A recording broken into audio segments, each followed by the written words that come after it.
So Warren Leming and Kurt Jacobsen, who aren't here, I've written to them, will take the charge with Ed.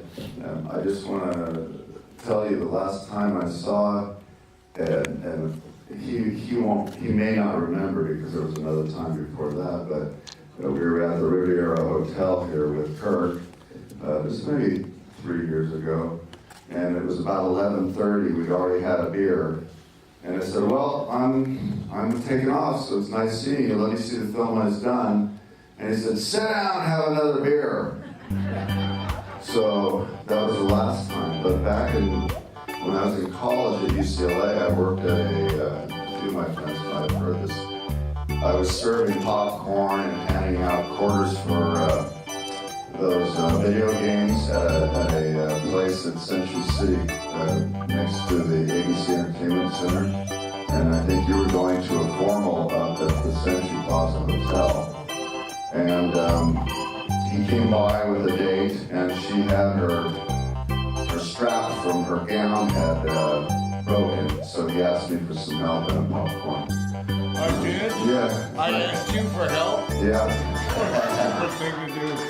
I chewed it off. Well, that's what I guessed, but anyways, we figured it out, and you went on your merry way. And many, many years later, you're here on the stage with us, so it's a great honor for me.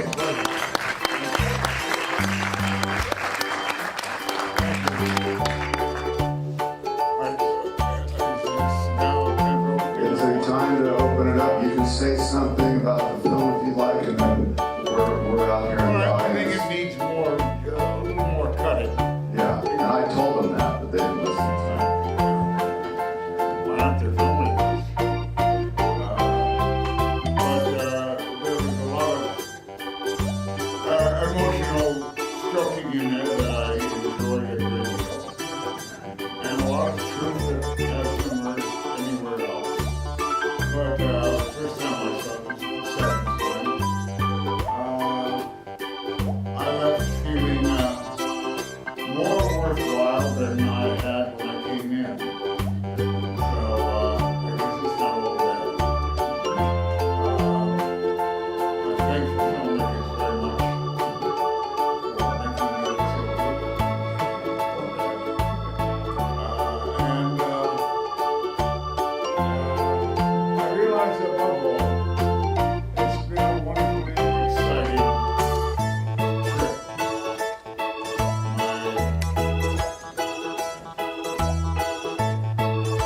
My existence in film, existence in acting. I also realize that I'm quite a conscious.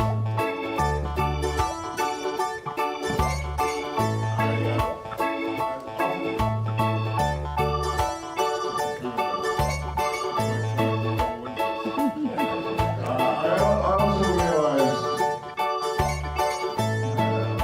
this is kind of a lame admission. I always thought of myself as an angel of a person, a pure, driven creature,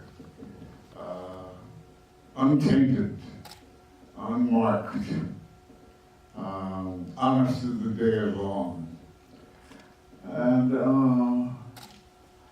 in the past year, I've come to perceive myself as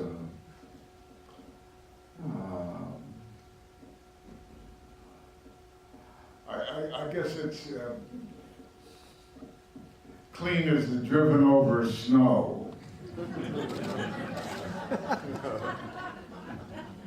And I think that maybe if I could make my exit with that costume on, I'll be closer to the truth than I ever have been before. Any questions? I can't see you, so We'll blurt them out. questions or comments? Someone could be the first. Okay. Yes, down here, you. Here. Here we go. What's your question? Here it is. You hotsy-totsy? No, here it is. You're in your office, you have a picture of you in your football Yeah. uniform. How did that happen? Whose High idea? school. But whose idea was that? Oh, Jim Brooks is a crazy son of a bitch. And when they were casting and they wanted to add paraphernalia to populate my office, they said, do you have this, do you have that? And when I suppose I puppeted forward the football picture, which was the only bit of fame I had had up until that time, they eagerly seized on it. There's your answer. All right. We have another question here. Where? Where are you? I'm over here, in this direction. Many years ago, in Vancouver, you did a show called Hey, I'm Alive, which was with Sally Struthers. Yeah. And I was in that cast. I was playing a rough Alaskan pool girl, very, typecasting. But after that, you came up to Vancouver and you did Man Trap, Alan Hamill's Man Trap. And you remember... Did what? Man Trap. Do you remember Man Trap, Alan Hamill? No. Well, it was a silly show anyway. But you were very, very kind to me. I was starting out, and I want to thank you for that. After that, I went on to work with Paul Sills, and I knew Viola Spolin. What's your name? Angela Slater. I was nobody, but you were kind to me. You're somebody now, honey. Well, thank you.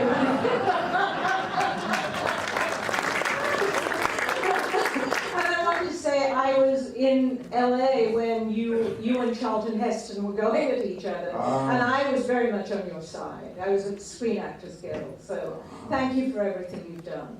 Thank you. Thank you. Nice to have you. Any other questions over here? Are there? Do we need that light on? That blinding light? Oh, forgot it. Mr. Asner, the cast of the Mary Tyler Moore Show is one of my favorite casts of all time. Can you talk about some of the cast members, particularly one of my favorite actresses was Georgia Engel. I just loved her. Could you talk about some of those people and how that affected your life? Well, it affected my life in terms of the total happiness it gave me. We did that show for 7 years. It put me on the map, and I loved everybody in it, whether I hated them or not. And some of the juiciest broads in the business were on that show.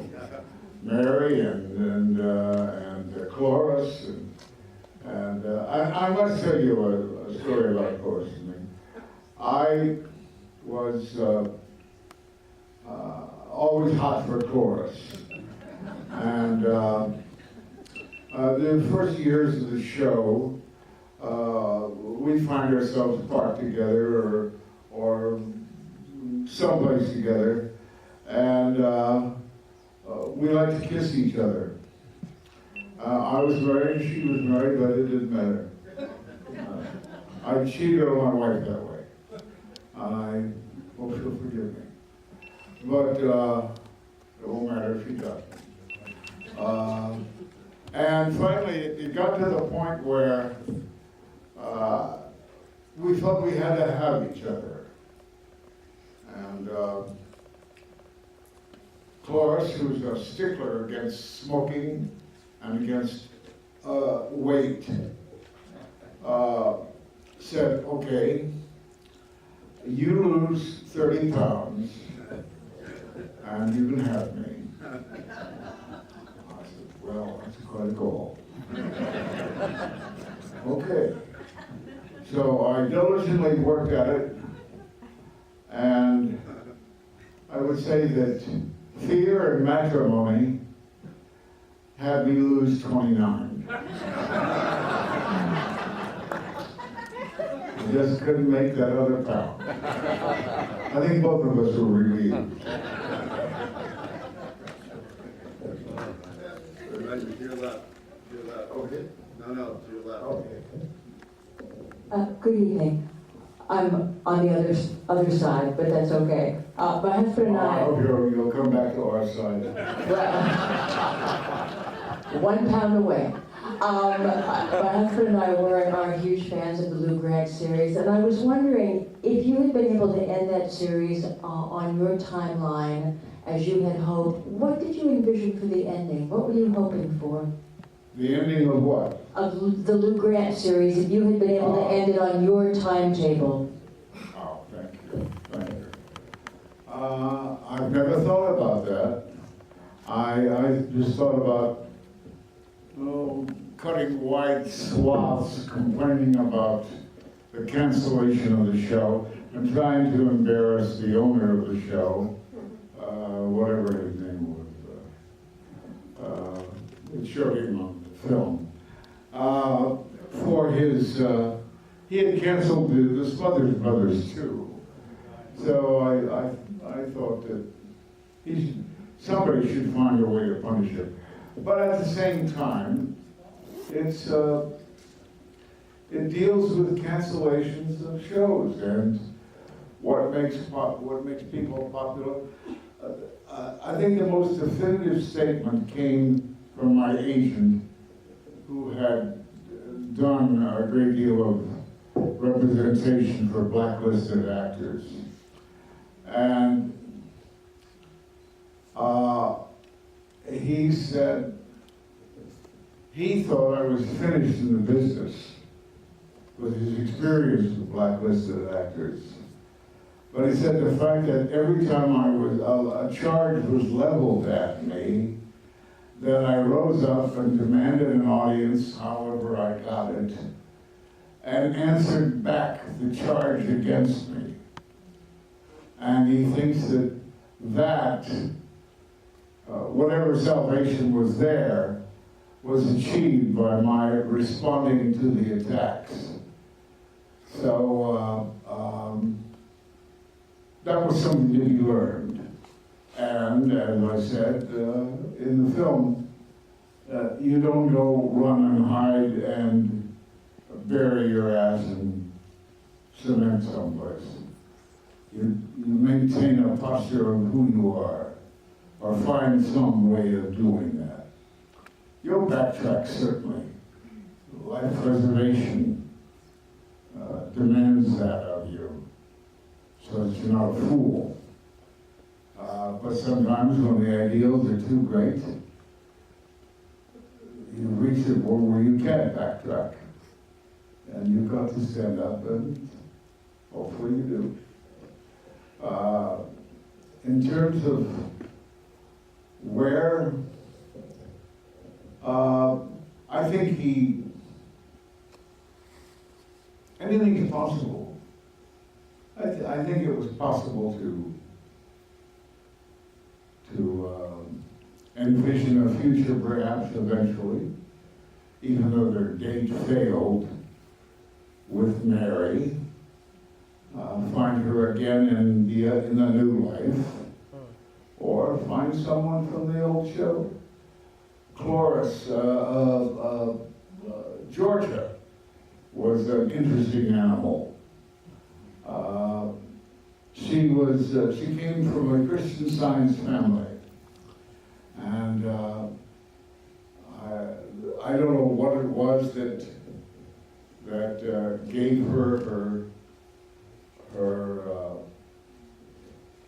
speech impediment, whatever it was. It's not really an impediment, but it existed. It was there.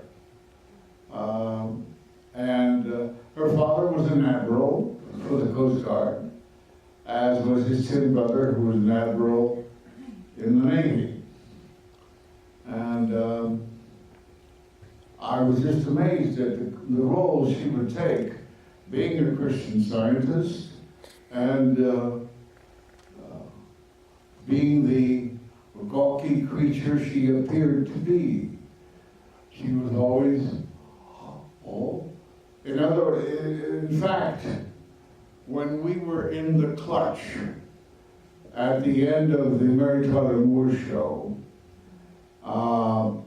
and Jim Brooks said to the group in the clutch, Now, we could only figure out a funny way to get out of this, or to move on without breaking up the clutch. And Georgia was there, she said, well, there's Kleenex on the desk. We could all stumble over there and get Kleenex. And it was a great idea, it got laughs, and then we eventually dissipated. So she was always on top of things. She was hip to the present. I'll put it that way. Cloris was a gas bag, and funny as hell.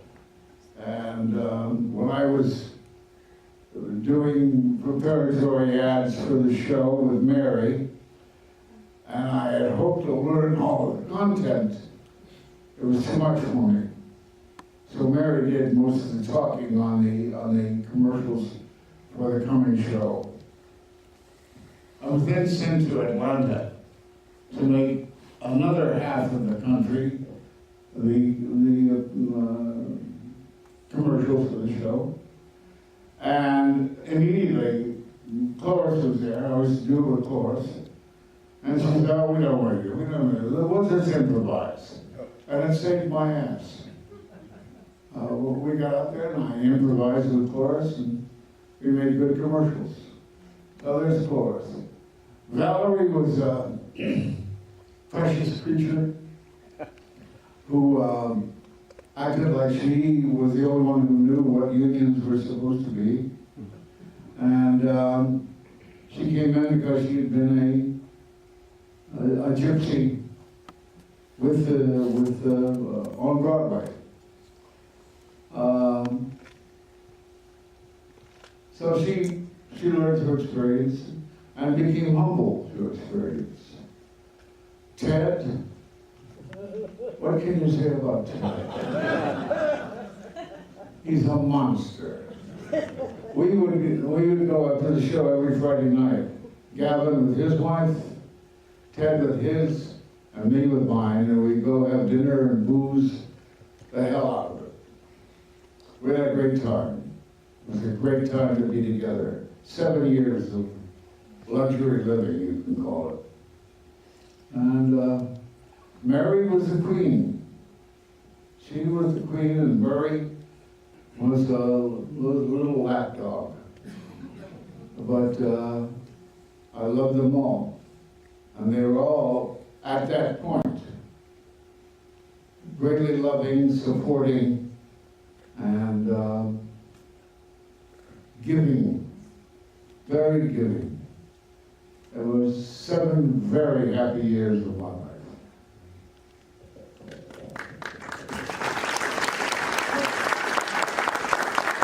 Can you tell us any stories about Betty White? Betty White, what does she do? Betty White, she aced that character through and through. She knew it from the word go. And she was the greatest trooper I have ever seen. There was a show where she was whipping Murray into being her assistant. And it finally culminated, and he would take the jibes and the kidding from Ted and me and whoever else, because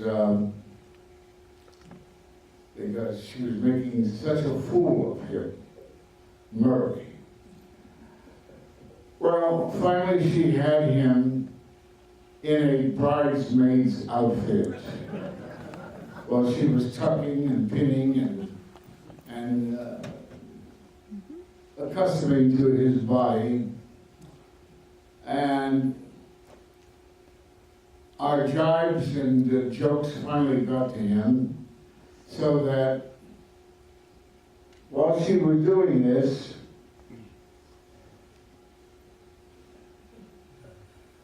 he said something or she said something, and it tipped him over the edge, so that he picked her up in her bridesmaid's outfit, which was all according to the producer-writers, and slammed her down on the clothes dummy sitting on stage.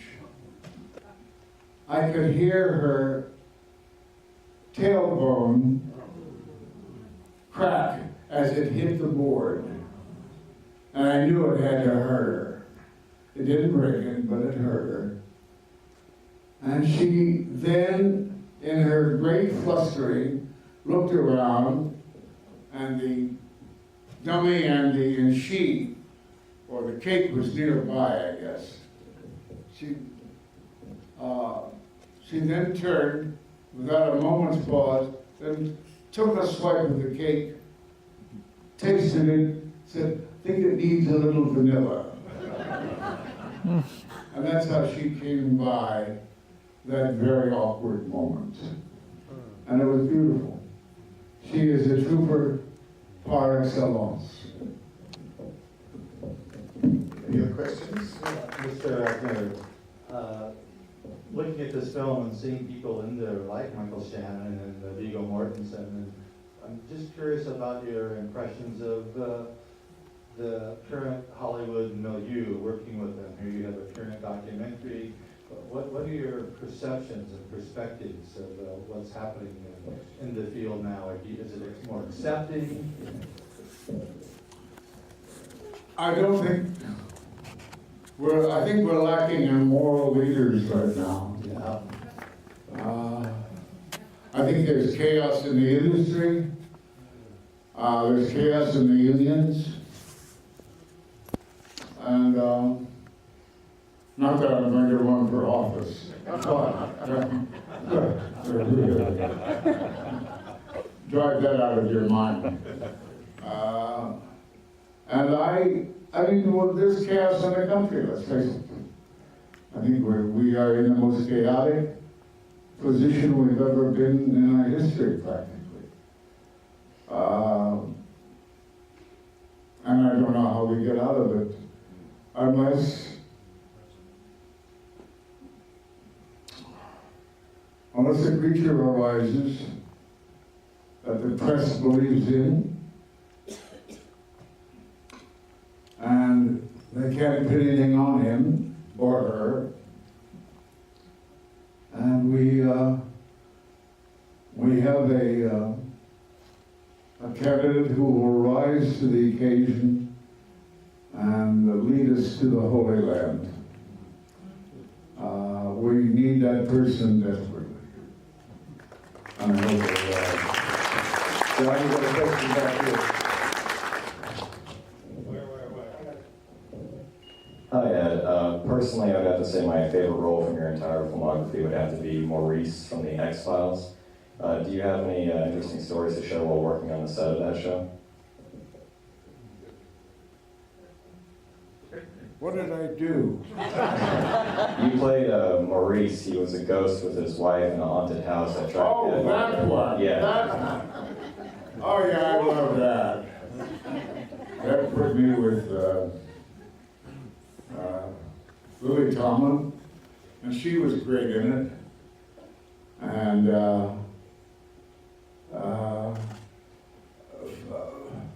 photographically, it was wonderful how they were able to shoot me with a hole through my head. That was fun. There was another story that I should tell. We were working very late. I think we were filming it at 20th Century Fox. I'm not sure. And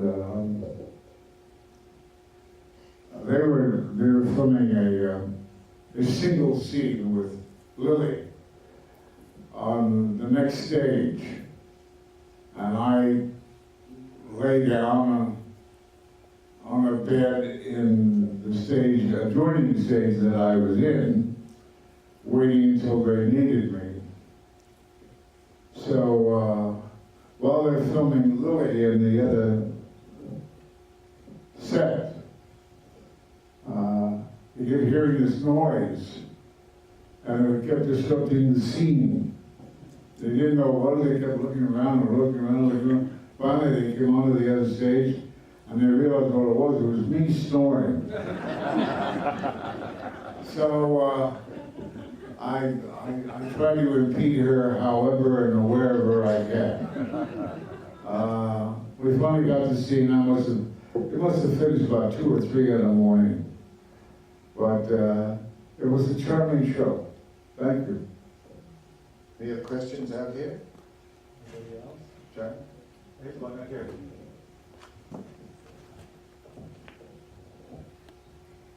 Hi, good evening. My name is Sarah, and my question for you is, could you highlight your spiritual journey in this life?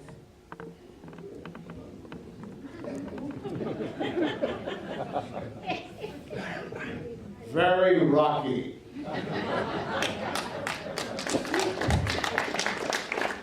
No, I've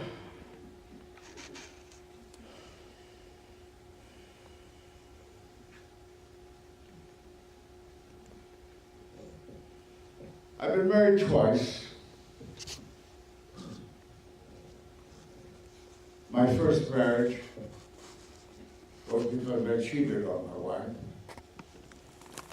And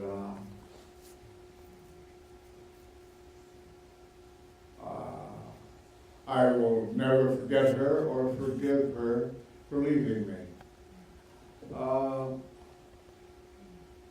She is a wonderful lady. She's in bad shape right now. But she gave me 3 wonderful kids. And I'm proud of my kids.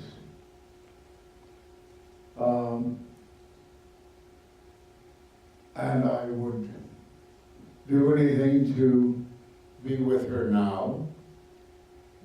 I'm not sure I love her now, but I owe her big time.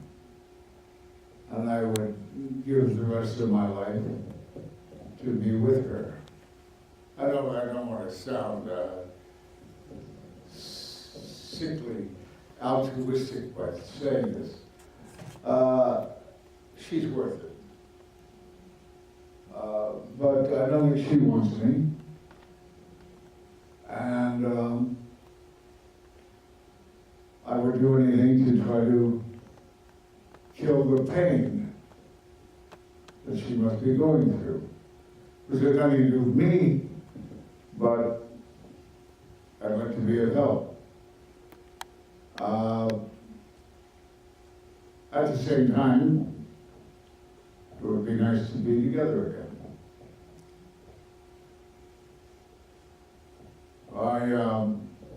And this is not to say that I'm not aware of her faults, of her shut-offedness, of her lack of free expression. And at the same time, I'm impressed by the strength and the depth of her conviction,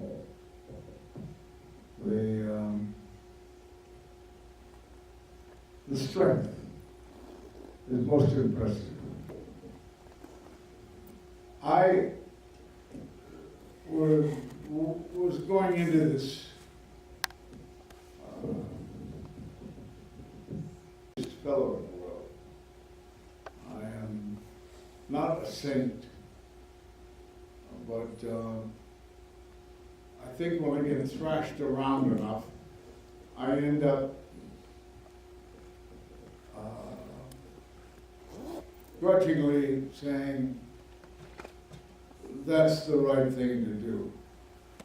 And I would hope that with all my thrashing around, I end up finally saying, that's the thing to do. That's the position to be in.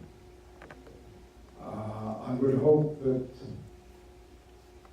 I never weaken from that stance if I can achieve it. being right is better than being wrong. And I hope I'm rarely wrong. And blah, blah, blah, blah, blah. Yeah. Right down the center. Right down the center, the guy with the hat. That's where we aim to be. There we go, right over the hat. It's a great pleasure to both see your story and some of the earlier stuff that I didn't really know about you, and to have you here. It's a great honor. So thank you for being here. Many people who have popular careers in television are known for one line. But you've had so many popular characters, you're not known for one line. What I was curious about is, what do people come up to you commonly and ask you to say, and what is your favorite line to say back to them? Well, I've developed it in recent years. Most people come say that, come up and say that,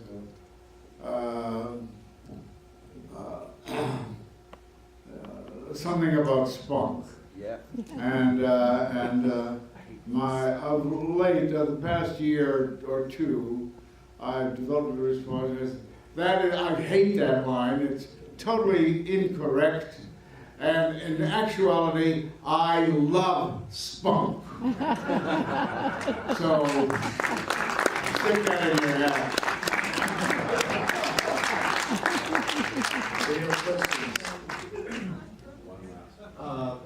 In this film, what were some of the moments that you really enjoyed? Some surprises, something that happened that delighted you in the making of this film? What delighted me in the making of this film? Yes. The encomiums played to me by prestigious people. That delighted me and surprised the hell out of me. All right.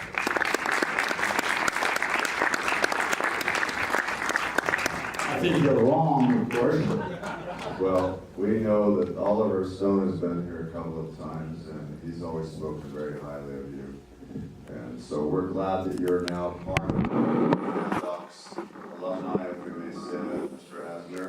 It was such a pleasure and joy to have you here. We hope you come back again.